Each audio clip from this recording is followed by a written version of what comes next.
What's up, you guys? Void here, coming back at you with another Commander deck tech video. I'm going to start making deck techs based off of legendary creatures from Dominaria now, so if you were waiting for that, that's pretty much going to be what I do this week. And we are going to start it off here with Jhoira, Weatherlight Captain. This is one that I wanted to do on my own. I'm going to let my patrons choose the other decks that I do, but I really needed to do this because I honestly did not know there were a ton of zero-costed artifacts that you could just abuse and draw a whole bunch of cards with Jhoira. So if you're unfamiliar, she is a 3/3 Izzet colored legendary human artificer. Whenever you cast a historic spell, you draw a card, so artifacts, legendaries, and sagas. However, the entire deck is going to focus around artifacts, getting more of them, bouncing them back to your hand so that you can replay them and draw more cards. It is basically a storm deck. And we're going to talk more about the win cons later, but all you need to know is that this is an incredibly busted commander so far. I don't usually like decks like these. I like decks that take more effort and creativity. This is just a win as quickly as you possibly can type of deck, but I think it's necessary for people to see how competitive this can actually be. Now, as always, we're going to look at the lands first, and since we are playing an artifact deck, why not play Academy Ruins? Worst case scenario, you fall back a couple turns, you have to get an artifact that you really want back to your library so that you can then draw into it. Ancient Tomb, very good, very competitive, helps you get off to a quicker start. And then the rest is just Izzet mana fixing, nothing too special. We run a total of 30 lands, hopefully we don't draw into them, which is why we play less than the average. Now the important part, we play 50 artifacts. This isn't including the artifact creatures that we're going to have, but that should tell you right off the bat, we have a ton of ways that we can draw cards. And this is in no particular order because most of them are zero, but we're just going to go down the list here and I'm going to mention relevant ones. For the most part, these are going to do absolutely nothing but just be zero costed artifacts that are going to let us draw cards. A quarter shield should give you a good idea of that. There is no reason why you would ever want to play this in most commander decks or just most decks in general. It's practically useless, but it's zero and it's going to allow us to draw a card because artifacts are historic. Astral Cornucopia is actually playable in other decks for mana reasons, but we're using this for the fact that it's zero CMC. Because X doesn't have to be anything, you could just put zero into it and then draw some cards. And then we have a bunch of other equipments like Bone Saw. I'm not going to go over all of them, but you get the gist.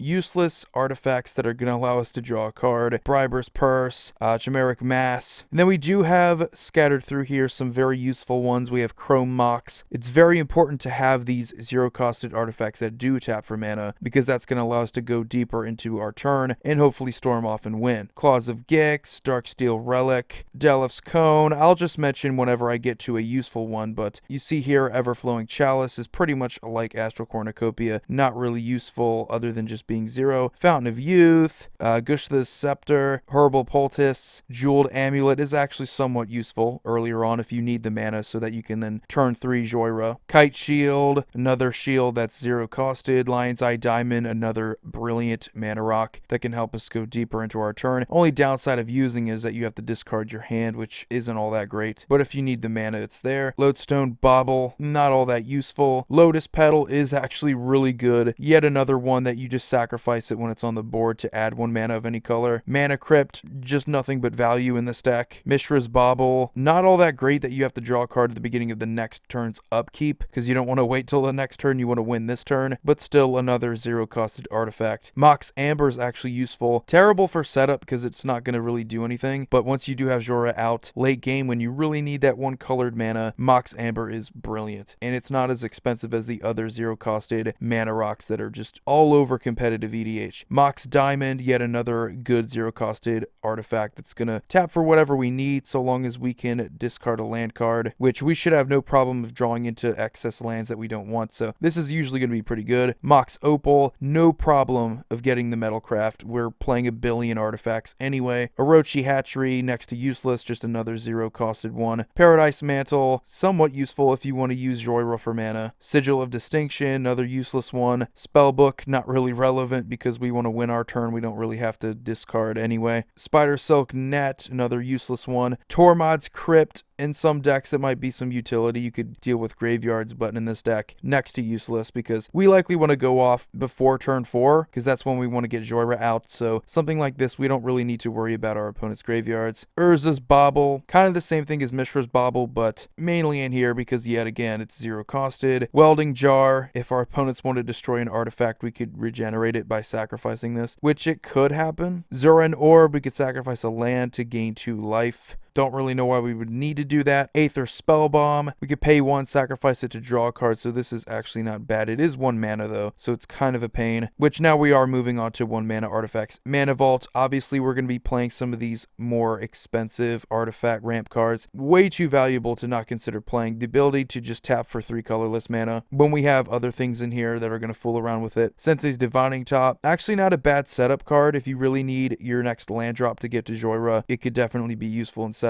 Soul Ring. When Soul Ring actually looks like a less viable card in a deck, that's when you know you're getting more competitive. Cold Steel Heart taps for whatever mana that we want it to tap for, which is usually going to be blue. We don't really play any red spells in the deck, so we don't have to worry about that other than Jhoira, which our lands should pretty much take care of that. But Cold Steel Heart is pretty much going to tap for blue. Felwar Stone going to tap for whatever our opponents have. Grim Monolith, yet another big mana rock. This one's more expensive, which by the way, this entire deck is going to be way too expensive. I don't expect people to look at this and say, hey, is this a budget build? No, not even close. Helm of Awakening. Another cool thing about the deck that some people might not really care about is the fact that cost reduction is going to make it even more powerful, because while we do like our Cheerios, our 0 costed artifacts, how you win this game is going to really come down to, are you able to cast your more expensive artifacts? Because if you can't do that, then you might not be able to continue your turn. So Helm of Awakening definitely helps out, and we have more cards like that. Is it Signet? Yet again, mana fixing. Mind Stone. It can sack itself to draw a card. Basalt Monolith, like the other one, but a little bit more expensive. Still going to tap for 3 colorless. Commander Sphere. Mainly in here because it taps for whatever mana we need, and it can sack itself to draw a card for no extra mana. Then we have a Semblance Anvil. This card is amazing. You can imprint whatever artifact you want to, just exile it, which is likely going to be an artifact you don't really need. And then spells you cast that share a card type, so artifacts, are going to cost 2 less. This is so important because if you also have a Helm of Awakening in your hand, you can just cast that for free, and then all your artifacts cost 3 less. So that's ridiculous. And then we have, honestly, the main reason why I wanted to build this deck in the first place. These last 4 cards, you're going to see 2 of them. Aetherflux Reservoir. Whenever you cast a spell, you gain 1 life for each spell you've cast this turn, and you can pay 50 life to have it deal 50 damage to target creature or player. So hopefully your opponents don't have hexproof, because then we pretty much can't win the game.